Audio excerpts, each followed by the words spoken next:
Hey everybody, and welcome to another video of Rugby Chats with Angus. Apologies first and foremost that I haven't posted a video last week, but I had my wisdom teeth removed and yeah, it's still a bit sore. So my speech wasn't that great and I had to take a week back. But I am back on camera again talking to you guys, and this week we look forward to Super Rugby Unlocked in South Africa. And it's not just your normal super teams. The Cheetahs are back in business when it comes to Super Rugby for at least this tournament, as well as the Griquas and the Pumas, which makes it quite exciting. I'm not quite sure how the jerseys will work, if they will play in the Currie Cup jerseys, but it will be cool to see the Griquas and the Pumas, especially with Super Rugby logos on their sleeves. But let's first talk about this past weekend's action we saw in the green and gold trial match at Newlands. Now, it wasn't the spectacle many of us expected, and many of us also feel that it didn't do Newlands justice as the last sort of Springbok test match to be played there, or Springbok match for that matter. Now, what we need to understand is that these guys haven't played. Okay, well, they played last week, but they haven't played a lot of rugby, since the competition of Super Rugby got halted by COVID. I think it was in March or April. And many will argue saying that, well, if you look at the Super Rugby Aotearoa competition and Super Rugby AU, those guys were sharp, especially the New Zealand competition. The truth and the reality is the fact that those guys didn't have such a long lockdown, or at least not such a long time without the game as our guys have. Now, I think there was about 16 or 17 handling errors, which doesn't make it for great viewing. Obviously, there was a lot of complaints on the quality of the match, and I will concede it wasn't the best quality match to watch. But I do think, however, that the whole point of the match, it was to basically give it out as a bit of a taste for the uncapped players, so they can know what it's like to be a test match kind of vibe. And you go for your points, you manage the game a certain way, you play a certain way. So they sort of learned the Bok blueprint, which I think is important for them going forward, because the sooner those guys adapt, the better for all of them, to get themselves into contention for Springbok selection. So, although it was a bit of a snowfest for many of us and not as exciting as the North-South clash we saw in New Zealand, we also have to understand that there was other elements that was, looked at, and also basically that had to be implemented, for the rookies to basically get a bit of experience, in the test sort of arena. Now, let's go to the more exciting part. Hopefully. Now, we saw also last weekend, or 2 weeks ago, really, we saw a Super Fan Saturday and quite a few entertaining games with the Bulls running right against the Sharks at Loftus, and the Stormers getting a decent win over the Lions as well.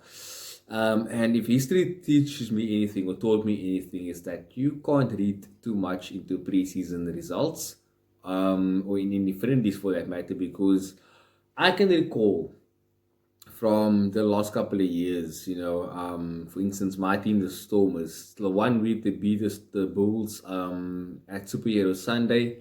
The following week they got clubbed 40 points to 3 at Loftus. You can't read anything into it. And the funny thing is that the Stormers team that beat the Bulls at Superhero Sunday was a weekend Stormers team, and it was a full strength or near full strength Bulls team that played at Superhero Sunday, and they lost.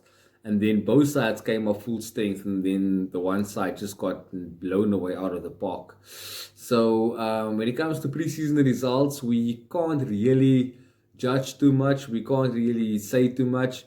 We can get an idea of what's looking good, but we'll have to see, how these teams go when they do take the field, when there's points on the line. So, without any further ado, let's look at the weekend's matchups we are expecting to see. Now, first up, we have the Sharks up against the Lions. And my pick is the Sharks by 9. Mainly, yes, I know they lost to the Bulls at Loftus, but a couple of guys weren't there. I think James Venter, I think Madosh Tambwe is close to being back. And the Sharks also signed Yao Penke, so that's cool. So maybe that's also a bit of a good booster for them, with the injuries they had. But I feel the Sharks will take it mainly because they play at home, for one. And secondly, the Lions, yeah, like I think they have a few tricks up their sleeves that might surprise the Sharks, but I think just at home, the Sharks have been the inform competition holders, or not holders, but the inform competition runners, prior to COVID shutting it down in earlier this season. So I think the Sharks will get the win there. I haven't seen any of the teams as of yet. I'm not sure if there's any out because I had quite a busy day actually.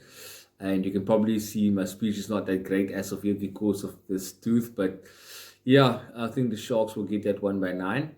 And then after that, we have the Cheetahs up against the Pumas. Now, this is quite interesting actually because I haven't seen or heard anything of the Pumas so far. I haven't been following in depth as I normally would do. But I do think the Cheetahs will have a lot to prove, mainly because of the current saga going on that I spoke about on other platforms as well. Mainly, the one was Three Blokes Aboard in the Blitzbok. It's one of the platforms me and Andy and Rhiannon spoke about, who's a big Cheetah fan, and as well as Gareth Mason.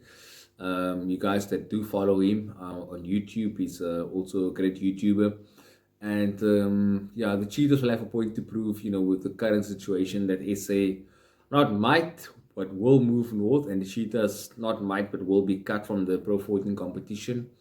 And they want to stick the middle finger to Sara, I would think, and give their best performances, with the full strength squad. And yeah, let's hope that they actually pull through and put out some great performances to justify the inclusion in the Pro 14. Not saying they don't belong there, I do feel they do, but I think they'll have a point to prove nonetheless. So I win Cheetahs by 13 against the Pumas, and in the final match this weekend we have the Bulls up against Griquas. Now Griquas played 2 warm-up games against the Cheetahs.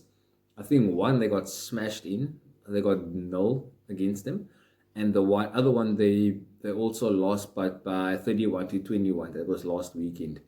So again, preseason doesn't count for much, but Griquas being a smaller union, the Bulls under Jake White, like I said, preseason is one thing, but I have to say that Bulls team looked damn good, eh? So I wouldn't give them anything less than 22 points. I'll say 22, anything between 22 and 30 points. The Bulls will beat the Griquas this weekend, and that could be a good start to the competition for Super Rugby Unlocked, because this could come down not just to lock points, but perhaps to points difference. So when it comes to, with all due respect, easier games, you might want to bag bonus points and a decent points difference as well. So that's Super Rugby Unlocked. And we also have Test Rugby back this weekend on Sunday morning. I actually forgot about it now that I think about it, actually. 5 o'clock, kickoff time in South Africa. Yeah, I think it's Australia up against New Zealand. Yeah, we have Test Rugby back this weekend. The Aussies obviously under Dave Rennie now, former Chiefs coach, champions in 2012 and 2013, back to back, and also the former Glasgow Warriors coach. I think that New Zealand will take it.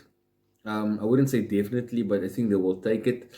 But I also think the Aussies will show a hell lot of improvement. I've been complaining about the Super Rugby AU competition, but I do have to concede in the last 2 or 3 weeks of the competition, that's excluding the semi-finals, or not the semi-finals, yeah, the semi-finals and the final itself, the standard has risen in Aussie rugby by, I would say, 2%.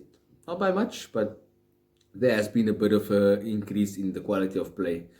And I do feel the Aussies will be better under Dave Rennie.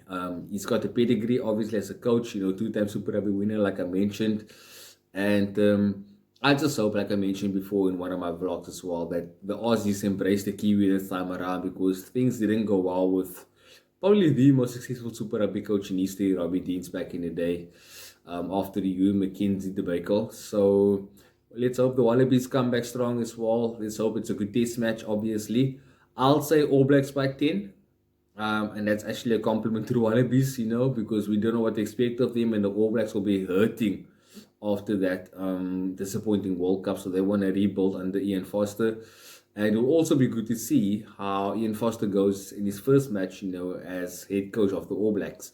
I think it's probably between the All Blacks and the Springboks, it's two of the biggest jobs in the world when it comes to being a coach. With all the respect with other nations, because when those teams do badly, and we saw it, when the All Blacks keep crashing out of World Cup quarters and semi-finals, and the Springboks when they were on a low in 2016 and 2017, the public are unforgiving because those are that is their team, and they don't want to see an All Black or Springbok team doing badly. So it's the lifeblood of each country's you can say happiness, come the week. So on a Monday morning when the Springboks won or the All Blacks won, everyone in the office is happy, and if not, well, everyone is dull. So yeah, but yeah, on Rugby Championship participation, I'm not so sure if South Africa will participate. Argentina also.